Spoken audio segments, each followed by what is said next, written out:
The surgeons at St. Paul's Hospital were prepared for a routine procedure. But the moment they pierced the patient's arm, the room went silent. The liquid flowing into the tubes wasn't crimson. It was dark, emerald green. For a split second, the surgical team thought they were operating on an alien. But this wasn't a movie. This was a biological disaster unfolding right inside a living man's veins. Welcome to the clinical files. In October 2005, a 42-year-old man was rushed into emergency surgery, but as his blood began to fill the lines, the medical staff panicked. Blood is supposed to be red. It's red because of hemoglobin, the protein that uses iron to carry oxygen. To see green blood, it meant the very foundation of his life support was corrupted.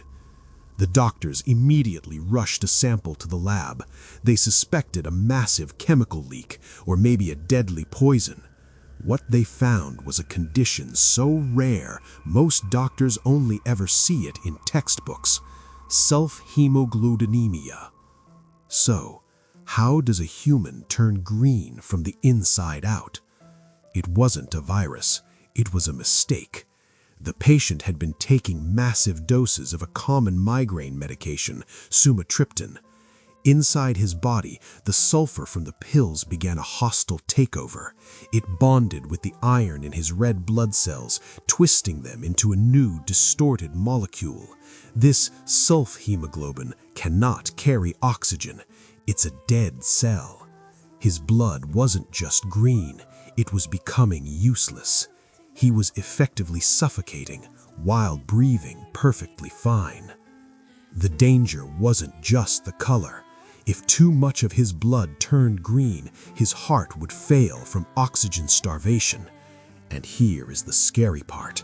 There is no cure. You can't just wash the sulfur out.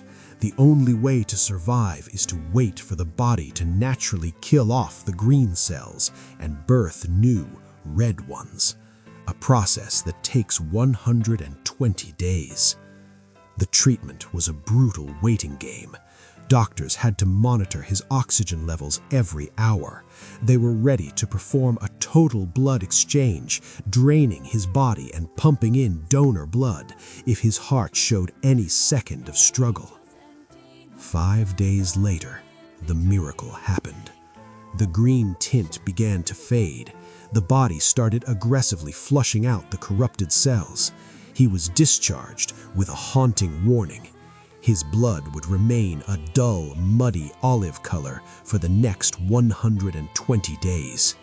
He walked out of that hospital as a medical marvel, a man who lived to tell the story of how a simple headache pill almost rewrote his body's entire chemistry.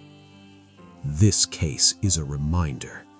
The line between a cure and a poison is often just a few milligrams. We trust our medicine cabinets, but sometimes our bodies have other plans. If you learned something today, or if this story made your skin crawl, hit the like button. It helps the algorithm keep these files open. Subscribe to unlock the next file. This is the Clinical Files.